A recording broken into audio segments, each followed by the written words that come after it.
and so forth, and I took pictures and I'll document all that and report for you. Let's see, as far as pool safety goes, the gates on either side of the house are supposed to self-close and latch to make sure that, you know, a small child can't access it. Both of them need a little bit of adjustment, so they do that.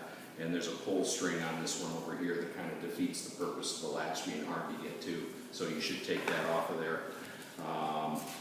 The only comment I have on the exterior is the stone veneer goes below grade in a few spots, you know, and you'll notice there are areas, especially on that side of the house, where it doesn't. There's a metal flashing that trims the bottom of that. Where the soil is up above over the top of that, it's going to tend to rust that and deteriorate it. And in theory, you could get pests, maybe even termites, which are very unusual here, up into the wall, but it would be considered a conducive condition for that. All you have to do is just go around and pull the rock and the soil down about 2 or 3 inches in spots where it's up above the top of the stone. Where is it on here? Really pretty much all the way this way, that way, and most of the front is the same way. So like a landscaper could just go around with a little shovel and pull the dirt back so there's a little clearance there. So yeah, that's not a hard thing to fix. Foundation structure, attic space, I didn't have any comments there. I did notice a stain on the ceiling in the office, and there's a valley flashing that runs this direction right above where that stain is at. And I did notice in the attic that there were some moisture stains right below that as well. Not big ones, but probably enough that if it rained hard enough, it stained that. So the cellar may have some information about repairs, but it looked like it had dripped at least a little bit recently in the last couple of days. So I would recommend having a roofer go up there and check that. You're not gonna, the stain, sure. Yeah, let's see that too.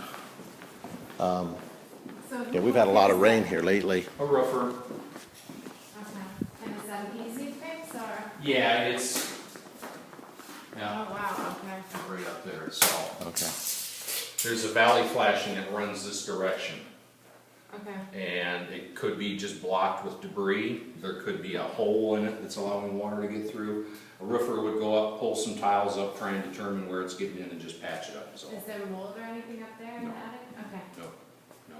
Pretty minor thing. I don't think it's been a major leak, but just enough to stain the drywall there. If it was major, the drywall would be hanging down, you know, like this. Well, you'd know too, we've had 22 straight days of rain. Yeah, right. As far as electrical, I didn't have any major conditions with electrical. There is some wiring, some outlets added for the landscape transformers and things in the front that it looked like there's definitely wiring that's not protected. It's not inside a conduit or buried in the ground, and it looked like some of the wiring was not rated to be buried in the ground. I'll double check on that. I took a picture of the manufacturer on that. It says it's water resistant wiring, but I don't think it's underground rated. So things like that, we would just have to recommend having an electrician upgrade it to, you know, be proper. And then the outlets at the barbecue are kind of wired with an extension cord type arrangement. That's not permanent, and it should be permanent type wiring. Those aren't major things to fix, but you know, anytime it's not done properly, there are some safety implications with that. Some of the ceiling fans either didn't have a remote, or the remote that was in the room didn't turn them on, so I'll note that in the report. Let's see. I can definitely tell right now the air conditioning as I walk through this area versus all the way in the back. Yeah, it's cooling pretty good back there. And a couple of spots with ground fault type outlets either are defective or need to be replaced. You know, the ones with the push buttons on. I'll have details on that in the report for you. All the furnaces work fine. The one for the atrium unit did short cycle when I turned it on. What that means is it runs for a little bit and then it shuts off, and then it turns on again and then it shuts off. Typically that's an airflow problem, or it could just be a switch problem, a high limit switch. There's all kinds of safety switches in those furnaces that can cause that to happen. So, you know, we're already calling for a heating and cooling guy to check the air conditioning, so they can just check that at the same time. The only other thing that I noted aside from the cooling being poor in a few areas on the air conditioning is there was evidence that a little bit of an oil leak out of one of the units, and of course if there's an oil leak it might mean the refrigerant leaked out, which is why it's not cooling very well today. And then there's some wiring that's done poorly on one of the units on this side over here too that we recommend cleaning up. As far as just plumbing, everything checked out fine. The water heater was made in 2007, so it's, you know, not the original one. There's some corrosion on some of the connections, but nothing's leaking. In the bathrooms, there's a few things like some of the single-handled shower faucets.